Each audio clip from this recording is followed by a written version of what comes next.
हम सभी human beings का एक बेसिक डिज़ायर होता है कि हमारे पास पावर हो लोगों को इन्फ्लुएंस करने का। हम जब भी कोई बात कहें तो लोग हमारी बात को सुनें और हमारी बात को सुनने के बाद उस पर अमल करें। अब हमारा जो फिज़िकल पावर होता है वो कहीं न कहीं नेचर डिफ़ाइन करता है और उसको बढ़ाने का एक लिमिट होता है। लेकिन हमारा जो मेंटल पावर है, जो इंटेलेक्चुअल पावर है, वो हम खुद डिफ़ाइन कर सकते हैं, हम खुद उसको बढ़ा सकते हैं। और इसी चीज़ के लिए रॉबर्ट ग्रीन ने एक किताब लिखा 48 लॉज़ ऑफ पावर। अब इसी बुक के बेसिस पर मैं एक वीडियो सीरीज़ स्टार्ट कर रहा हूँ जिसमें मैं हर एक वीडियो में आपको 4 लॉज़ एक्सप्लेन करूँगा, जिसमें कई लॉज़ ऐसे हैं जिनसे मैं खुद एग्री नहीं करता हूँ। लेकिन हम किसी भी लॉ पर अपना थिंकिंग लगाने के बजाय, उसको हम सही या गलत देखने के बजाय वो जैसा है उसी तरह देखने का कोशिश करेंगे ताकि हम उसको समझ पाएँ, हम ये देख पाएँ कि ऑथर हमें क्या समझाना चाहते हैं। चलिए शुरू करते हैं। पहला लॉ है नेवर आउटशाइन द मास्टर। वो इंसान जो आपसे सुपीरियर है, जो आपका बॉस है, कभी भी उससे बढ़ चढ़कर खुद को ना दिखाएं। कभी भी उसको अपना टैलेंट इतना ना दिखाएं कि उसको फील होने लगे कि वो इन्फीरियर है। हमेशा उस इंसान को फील कराएं कि वो आपसे ज़्यादा टैलेंटेड है, आपसे ज़्यादा इंटेलिजेंट है और आपसे सुपीरियर है। कभी भी उस इंसान को इम्प्रेस करने के चक्कर में उसको अपना टैलेंट इतना ना दिखा दें कि उसके अंदर डर बैठ जाए आपके लिए। आप जितना अपने बॉस को अच्छा फील कराएंगे, उनको ये फील कराएंगे कि वो ब्रिलियंट है, उतना ही आपके सक्सेस का चांस आपके लाइफ में बढ़ता रहेगा। एज एन एग्जाम्पल, फ्रांस के राजा लुइस 14 का एक फाइनेंस मिनिस्टर था निकोलस फुकेट, जो कि बहुत ही ज़्यादा स्मार्ट और टैलेंटेड था। इसका टैलेंट इतना ज़्यादा था कि राजा इसको कभी भी रिप्लेस नहीं कर सकता था और निकोलस को बहुत ही ज़्यादा लग्जरियस लाइफस्टाइल जीने का शौक। कुछ समय बाद फ्रांस के प्राइम मिनिस्टर का डेथ हो गया, जिसके बाद निकोलस फुकेट पूरी तरह से श्योर था कि राजा इसी को नया प्राइम मिनिस्टर बनाएंगे। लेकिन इसका सीधा उल्टा करते हुए राजा ने प्राइम मिनिस्टर के पोजीशन को ही एबॉलिश कर दिया, पूरी तरीके से हटा दिया।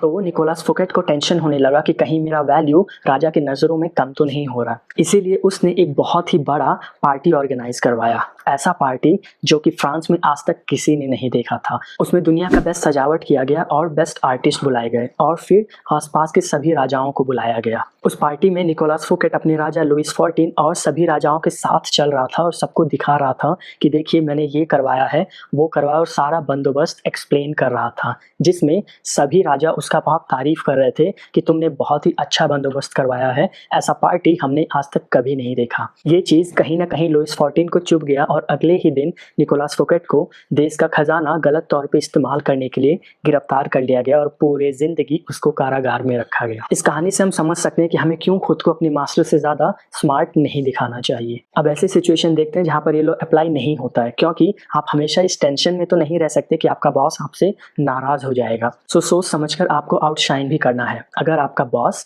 एक डूबता हुआ सूरज है तो आपको उसको आउटशाइन करना बहुत ही ज़रूरी है। लेकिन अगर आपका बॉस बहुत ही ज़्यादा कमज़ोर है तो आप उसको आउटशाइन ना करिए या फिर आप उसको और कमज़ोर मत बनाइए, क्योंकि ये क्रूअल लग सकता है, ये बुरा लग सकता है आसपास के लोगों को। इसीलिए आप बस वेट करिए। अगर वो इतना कमज़ोर ऑलरेडी है तो वो खुद ब खुद ख़त्म हो जाएगा, आपको कुछ करने का ज़रूरत नहीं है। और अगर आपका बॉस बहुत ही ज़्यादा पावरफुल है तो बस अपने पेशेंस को बनाए रखिए, क्योंकि ये नेचर का नियम है कि कोई भी ताकत हमेशा नहीं रहता। बस वेट करिए उस दिन का जब वो ढलेगा, वो सूरज ढलेगा, फिर आप आउटशाइन कर सकते हैं। लॉ नंबर 2, अपने दोस्तों पर जरूरत से ज़्यादा विश्वास मत करिए और अपने दुश्मनों का इस्तेमाल करना सीखिए, क्योंकि आपका दोस्त हमेशा आपके साथ रहता है और उसके दिल में बहुत ही आसानी से जलन आ सकता है आपके लिए। और आपका जो दुश्मन है, अगर उसको आप अपने काम के लिए, अपने सपोर्ट में लगाते हैं तो उसके पास बहुत कुछ रहता है आपको प्रूव करने के लिए। उसको अपना वफादारी दिखाना होता है और वो पूरी तरह से वफादारी आपके साथ करता है। चाइना के हैन डायनेस्टी में एक बहुत ही बुरा सिस्टम चल रहा था, जिसमें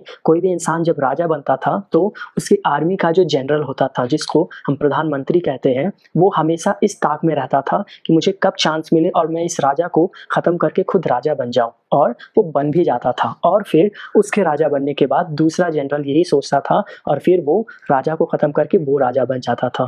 फिर ये चैन पूरा चलता रहता था। ये सिस्टम ख़त्म हुआ जब 959 में जनरल शाओ क्वांगयिन वहाँ के नए राजा बने और राजा बनने के बाद उनका नाम संग हो गया। संग को राजा बनने के बाद से ये टेंशन होने लगा कि पता नहीं कब इनका भी कत्ल हो जाए। तो फिर उन्होंने एक रास्ता निकाला, उन्होंने एक पार्टी ऑर्गेनाइज किया जिसमें अपनी आर्मी के सारे जनरल्स को उन्होंने बुलाया।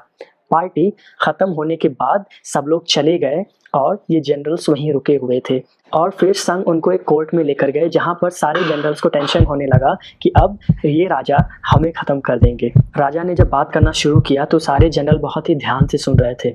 जनरल्स ने ड्रिंक किया हुआ था और उसी नशे में वो सारे जनरल्स राजा को अपना वफादारी बताने में लग गए कि हम आपके वफादार हैं, हम आपके बारे में कुछ गलत नहीं सोच रहे हैं। राजा ने कहा कि देखो, मैं तुम लोगों को यहाँ पर मरवाने के लिए नहीं लाया हूँ, बल्कि तुम्हें एक ऑफ़र दे रहा हूँ। तुम लोगों को मैं महल से दूर एक आलीशान बंगला दूंगा और ढेर सारे पैसे दूंगा ताकि तुम लोग अपनी पूरी ज़िंदगी ऐशो आराम में बिता सको और फिर इस महल की तरफ किसी गलत नज़र से ना देख सको। और सारे जनरल्स ने इनका प्रपोजल तुरंत ही एक्सेप्ट कर लिया और इनके वफादार बन गए। अब अपने टाइम पीरियड में ही इस राजा ने अपने दुश्मन देश के राजा को पूरी तरह से हरा दिया और चाइना में जहाँ पर ये एक रूल था कि अगर किसी राजा को आप पूरी तरह से हरा देते तो आप उसको ख़त्म कर देंगे, वहीं पर इन्होंने उस राजा को ख़त्म करने के बजाय उसको अपने कोर्ट में एक बहुत बड़ा पोजीशन दे दिया और फिर एक पार्टी ऑर्गेनाइज किया जिसमें उस राजा को इन्होंने ड्रिंक ऑफर किया। वो राजा वो ड्रिंक पीने से डर रहा था, उसको लग रहा था कि इसमें कोई जहर मिला हुआ है। तो ये फिर खुद उसके पास गए, उसके हाथ से वो ड्रिंक लिया और खुद पी लिया। उसको इन्होंने बताया कि तुम मेरे पास एकदम से सुरक्षित हो।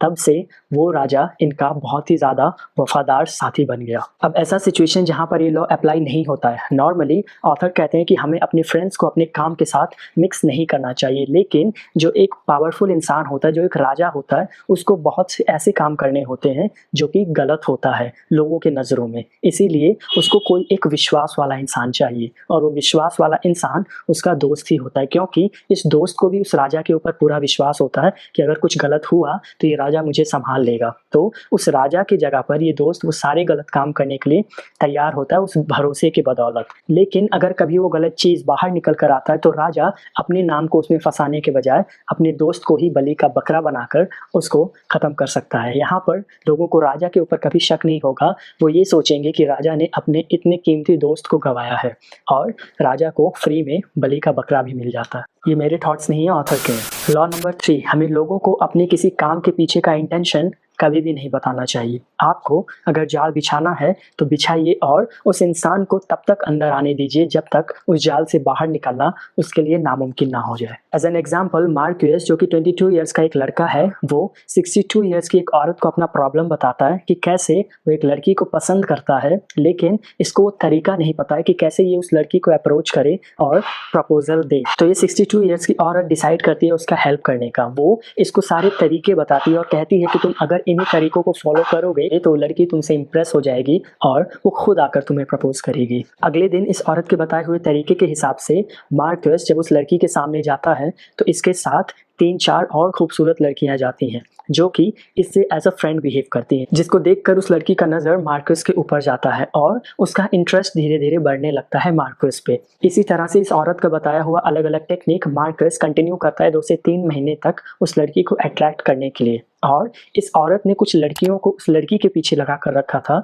ये जानने के लिए कि वो लड़की अट्रैक्ट हो रही है या नहीं। इसको पता चला कि वो लड़की बहुत अच्छे से अट्रैक्ट हो रही है। वो मार्क्यूस के बारे में उन लड़कियों से सवाल पूछती थी कि वो क्या है, कैसा है, क्या करता है। फिर कुछ दिनों बाद एक ऐसा समय आया जहाँ पर मार्क्यूस और वो लड़की एक कमरे में अकेले थे, जहाँ पर मार्क्यूस ने अपना कंट्रोल खो दिया और इसने उसको प्रपोज कर दिया।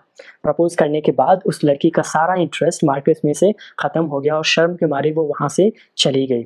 उसके बाद अगले दिन मार्क्यूस जब वहाँ पर गया उससे मिलने के लिए तो वहाँ पर जो इसकी नौकरानियाँ थी उन्होंने इसको बता दिया कि वो आपसे मिलना नहीं चाहती है और वो 62 ईयर्स की औरत ने जितना भी मेहनत किया था उन सब पर पानी फिर गया। इसीलिए आपको अपना इंटेंशन तब तक छुपा कर रखना चाहिए जब तक जिस काम को आपने सोचा है वो काम पूरी तरह से सक्सेसफुल ना हो जाए। अब ये लॉ तब अप्लाई नहीं होगा जब लोगों के बीच में एक माइंडसेट बन चुका है आपके बारे में कि आप अपनी इंटेंशन को हमेशा छुपा कर रखते हैं।